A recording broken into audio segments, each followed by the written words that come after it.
North Member of Parliament. Samuel Pogisho, former minister, also served as the majority leader at the Senate, and as well Honorable Geoffrey Ruku, MP Mbera North. We have extended this segment for a few minutes, but shortly after, I'll be bringing on board Odhiambo Otieno, a political analyst, Morara Omoki, an advocate of the High Court, and Jackson Ngoima, a political analyst. Just to make this segment more punchy, I'll be capping time to at least 1 minute 30. Honorable James Gachagua, you know, Honorable Ruku seems to have warned Gachagua and his allies that now that you are in the dark, be careful. There is a case that hangs on your neck. DCI, any moment, they could arrest you. I understand, though, you have, you know, orders restraining the police from arresting you. But don't you fear that you're now exposed? Gachagua is also exposed. I mean, there is a whole question of 5.2 billion unexplained wealth. Joe, let me tell you, I am very sure that, in fact, which hands are not going to end up today. It still persists. And what one should not do, it cannot become a tool to silence you or making you a voiceless. Me, I can tell you, matters and the guns will be directed to me. Matters of any instigated cases will arise. But what I can assure you is that the beauty of it, you can allege, but we have what you call processes where one has to prove, beyond the reasonable doubt, that this was indeed done by you. May I have no fear, because you can allege that, in fact, like this matter of GNC, but in fact, you remember very well, even my phones were taken away. But I never scared, because there was nothing in my phone. I had no any connection with that youthful team, and nothing related to that I have, I can suspect myself have done. So me, I am totally clean, but I cannot escape from supporting my friend because of anything that might arise. Even today, don't accept that actually Gachagua will become my enemy because things are alive where they are. Gachagua will remain my friend, whether he is out of power or at what point he is. Gachagua but that does not mean that I will keep out of serving my people. Me, I'm still a member for Embakasi North, and I will still keep on my services to my people. But that does not mean that I will be afraid of whatever other mechanism, other machination that, or any other evil motive that might be directed to me. When the DCI wrote to the DPP seeking, actually recommending that you be prosecuted, the DP linked that to, you know, targeting him. And earlier on, there were talks of plots to, you know, have a coup. Is there possibility all of you and Rigathi Gachagua could also face treasonous charges? I cannot, let me not, let me at this particular stage not meditate or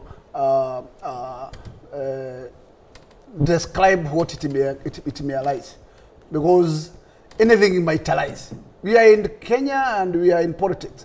And in politics, you expect anything. So you are ready for anything? So anything can arise. And let me tell you, me, I cannot run out of this country. This is my home. So I'm ready. And anything that might arise, you, at the matter of the point and things what matters is that human being can plan anything for you. Pogisho, yes. You know, would President William Ruto and his government risk, you know, according Gachagua and his allies sympathy when these attacks or the, you know, what Honorable Gachagua here refers as machinations crafted, you know, towards just muzzling them, would fighting Gachagua more actually be building him more? Well, you know. By the way, Joe, being a president is a very, very powerful position. And being a deputy president, you had to be extremely careful that you don't step into that sphere, that particular power, because if you interfere with it. And so it all depends on how the impeached deputy president is going to carry himself from here on.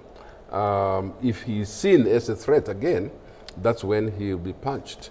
And if he's seen as is good behavior and he's gone home and maybe just do his things, it'll be a different way of looking at it. So I do hope with advisors, very good advisors like my brother here, that they will be able to assess the situation. The impression I get is that if you've been driven the way he has been driven to the edge and then pushed over, it means there is more where that came from, right? There's more where that comes from. You just need to know that there is more where that comes from. And you know, what you call power.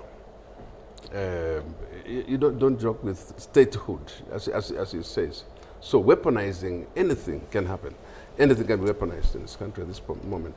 But there is also a way in which our justice system remains fair and very mature, and people can always run to that particular system for safety and also for protection, so that you can say, all right, I'm targeting him, but the courts are free and fair.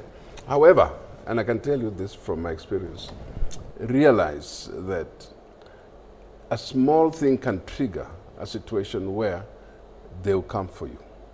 And that's not a joke. That's not even a threat. Because government will not like anything that destabilizes it. And so I do hope that having been a deputy president, having seen power and the way power is, having seen the withdrawal of that power, how it can come very fast, that his team of advisors can say, hey, on this one, let's keep a close watch, but let's not rattle. Somebody, I think it was one of my colleague ministers who says, if you rattle a snake, it definitely is going to bite you. There's a new phrase in town that Kenyans are watching. Yeah. Will going after Gachagua translate to the government losing its popularity more? Especially in the wake of Gen Zs. And Gachagua at some point, talked about Gen Zs can even make one president. Oh, yeah, definitely. By the way, it is just that now you make the government aware of that, and the government knows the forces that can get together at this particular point to try and either divide people, divide the Kenyans, or produce a force, what could be called a third force. It is possible. It is possible. The thinking of any of us is probably going to be known by government. What are you thinking? And where are you heading? Where are you staying? Who are you meeting with? Those kind of things will happen for some time. You are under the watch of this government. So, but it's also wise, if the president wants to recover that confidence from the mountain, not to pursue with such vengeance a man of that caliber. Because it's not just an ordinary person. I mean, much as you may say, right now he's an ordinary person, but how ordinary is he? So there's always a way in which you can balance. Make sure that you do not also, continue hitting at him. Allow him to be what he is, but watch him. That's as the government does anyway. How about Geoffrey Ruko? Regarding Gachagua, according to Politisha, he's not just an ordinary man, much as he has now been impeached. Are you warning Gachagua that it's time he just zips his mouth and perhaps even allow or free his allies, the likes of Gakuya, maybe to back the new DP, the new kingpin, maybe Kithure Kindiki as your opine? The nature of politics, the Kenyan politics, is that Kenyans tend to move very fast to other issues. We have many issues which are want to be taken care of by the government. We have issues of education sector, many challenges. We are transiting to grade 9. It's a big challenge. The financing model of the universities need to be properly captured. We have a big problem as far as our health sector is concerned. It needs to be fixed properly. And I think all the members of parliament, both senators and National Assembly, as well as the cabinet secretaries, the government will be putting more effort towards some of these priority issues. We have many stored projects, roads network across the nation. And I expect the president to be touring the nation, working on this, pushing this project to be completed. He should be very busy looking for more finances to finance some of these projects. So I don't think we will be seriously, looking back once at the rear mirror because of our friend and brother Rigathi Gachagua. I think there will be more urgent issues moving forward to stabilize the economy, to ensure things are proper. Well, and also, this is between now and end of next year, 2025. Well, probably 2026, we can start talking about political groupings and neo-coalitions or such kind of things. But for now, the government has a serious job to do. Well, we have exactly 6 minutes before wrapping up this segment. Just begin with you, Honorable Gakuya, even as you give your parting shot in 2 minutes. Your projection of Kenya's future political landscape, that of Rigathi Gachagua, and as well on what considerations or specifications that President William Ruto should consider while picking his cabinet, his new deputy president. Very quickly, Joe, let me say that in fact, the new constitution dispensation have shown a very weak process of appointing such a serious position of deputy president. Because at the removal of deputy president, we have learned that it is easier than removing a member of parliament.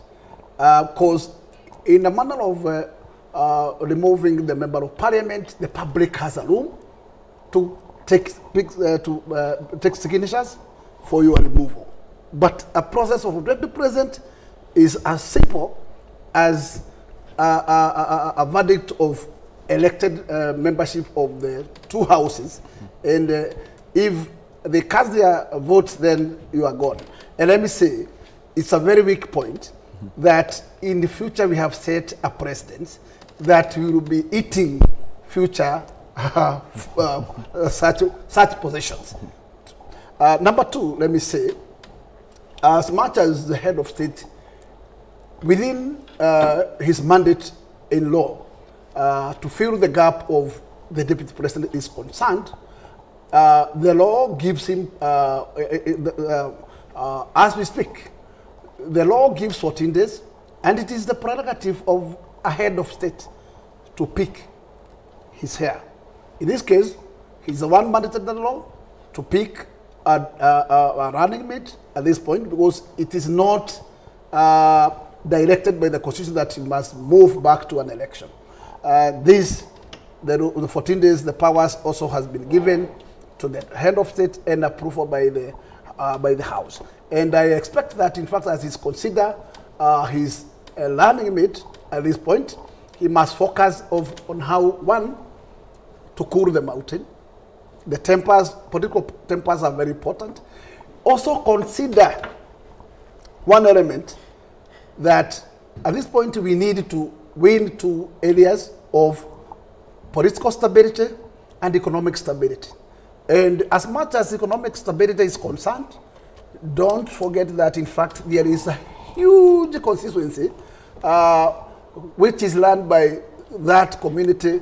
We can say is in the sympathy of Honorable Gachagua. Well, so he must find a room on how to heal those kind of wounds so that the country can move on. Thank you. Honorable Pogisho. Well, yeah, you need to realize, Chacha, you need to realize that even the person replacing Gachagua, if he's appointed today, maybe sworn in tomorrow, if that person is simply finishing the term of Gachagua, that person is not guaranteed a second term or running mate position, by the way. So as they come into it, somebody must say, I'm going to do 3 years.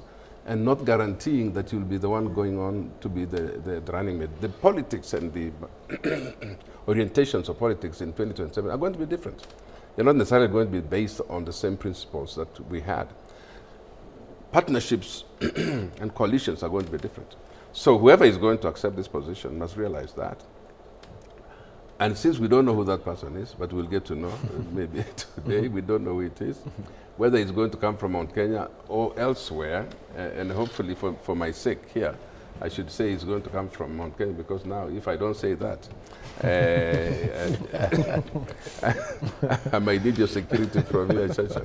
No, but the truth is, just note, if for example you have a job already, and you leave that job to become a deputy president for 3 years, and you're not guaranteed where you're going, I mean, it's still a very big risk.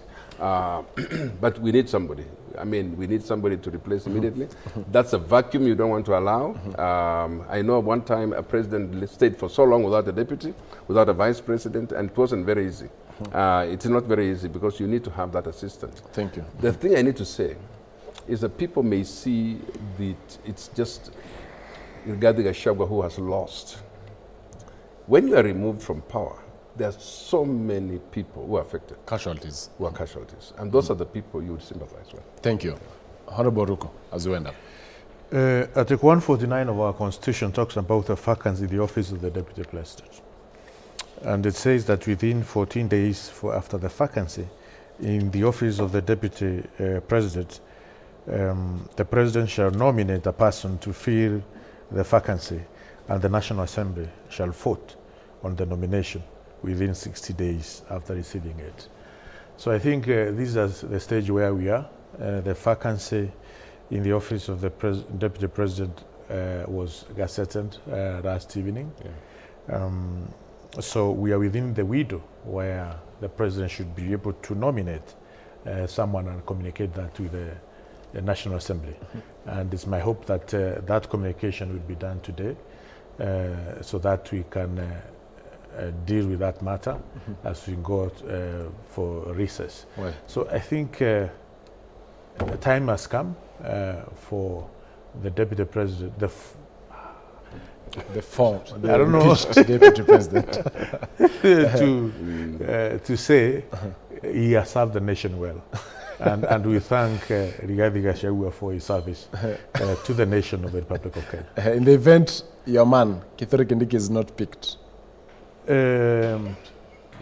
Chacha, let's wait for the communication from the President. Well, I'll be at Parliament. I'll be getting your reactions on that. As far as in case the choice is not candidate. Well, thank you so much, Honorable Geoffrey Rukumbera, North Member of Parliament, Samuel Pogisha, former Minister, also former Majority Leader at the Senate, and as well Honorable James Gakuya, MP, Embakasi North, a closest ally of Rigathi Gachagua. It has been a conversation on the impeachment of the Deputy President Rigathi Gachagua. Up next is yet another set, even as we go big on these. That is Odhiambo Tieno, a political analyst, Morara Omoke, an advocate, and Jackson Ngoima, a political analyst. Keep the conversation going. I'll be glad to sample some of your feedback. My name is Joel Chacha. Stay tuned.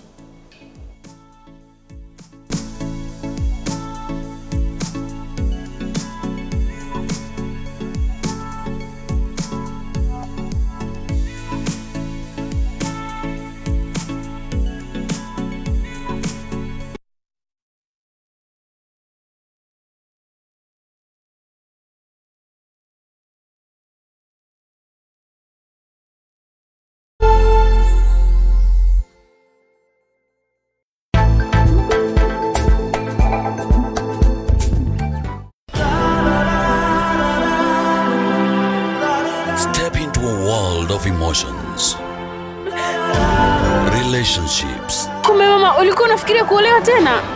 Yaani unijali hata kidogo, wewe ni mbaya. Dilemmas and complexities of life. Mwanamke hamhitaji mwanaume ili aweze kuwa na furaha. Love. Vedika, kiukweli mimi nakupenda sana wewe. Betrayal.